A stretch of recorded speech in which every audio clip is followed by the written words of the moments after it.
Shalom, salam sejahtera bagi kita semua.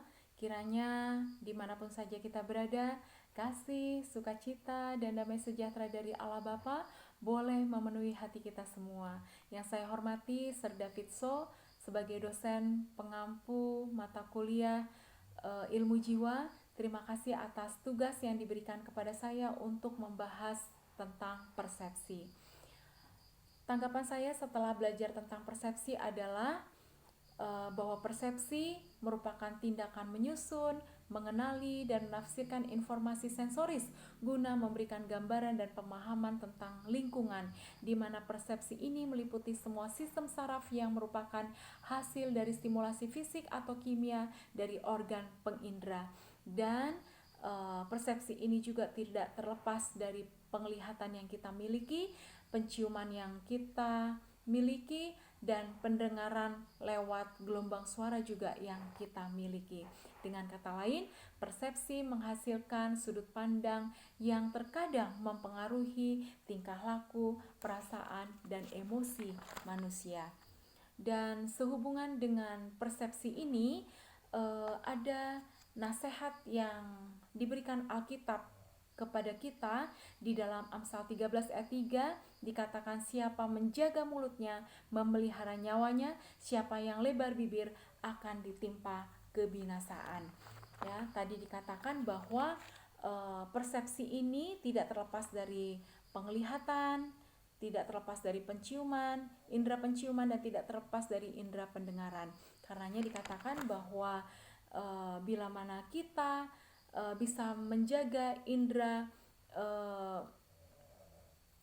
penciuman kita, indera penglihatan kita, indera pendengaran kita, dan bisa menjaga mulut kita, maka kita pun akan bisa menjaga nyawa kita. Ya, tetapi barang siapa yang lebar bibir, itu dikatakan akan ditimpa kebinasaan. Dan sehubungan dengan Amsal 13 ayat 3 ini pun saya mencoba untuk menghubungkan tentang sebuah cerita yang terdapat di dalam Bilangan 13. Cerita ini pun mengkisahkan tentang 10 orang pengintai yang diutus oleh Musa untuk mengintai penduduk Kanaan. Kita tahu bukan bahwa persepsi daripada 10 pengintai ini adalah suatu persepsi yang negatif. Mereka mengatakan, ini sepertinya masalah yang besar, ini sepertinya masalah yang mustahil bila mana kita dapat mengalahkan musuh yang ada di negeri itu. Dan mereka mengatakan kepada Musa bahwa orang-orang yang tinggal di negeri itu adalah merupakan orang-orang yang kuat, dan pasti mereka akan dibunuh jika mencoba untuk mengambil negeri itu. Dan persepsi yang negatif ini menimbulkan keresahan di antara bangsa Israel pada saat itu. Mereka merasa sedih dan mereka merasa takut. Tapi persepsi Yosua dan Kaleb berbeda. Dia menggunakan mulutnya untuk memiliki suatu persepsi yang positif.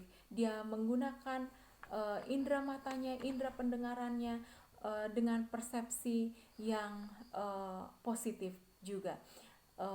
Bagi mereka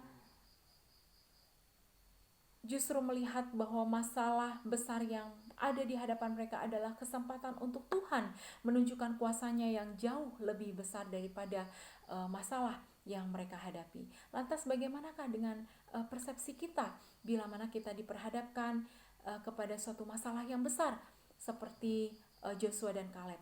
Apakah kita akan memiliki persepsi seperti si 10 pengintai tadi, ataukah kita akan memiliki persepsi seperti yang dimiliki oleh Joshua dan Kaleb? Ya, Joshua dan Kaleb berbeda dengan si 10 pengintai karena Joshua dan Kaleb membentuk sebuah persepsi yang positif, sehingga hidup mereka pun lebih positif dan hidup mereka pun membawa aura yang positif bagi seluruh bangsa Israel. Dan pena inspirasi di dalam sejarah para nabi jilid 1 pun mengatakan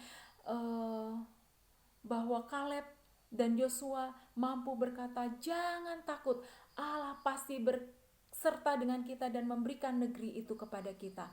Dan puji Tuhan, lewat persepsi yang positif yang dimiliki oleh Joshua dan Kaleb pun akhirnya kemenangan terjadi, dan nyawa daripada Joshua dan Kaleb pun diberkati oleh Tuhan.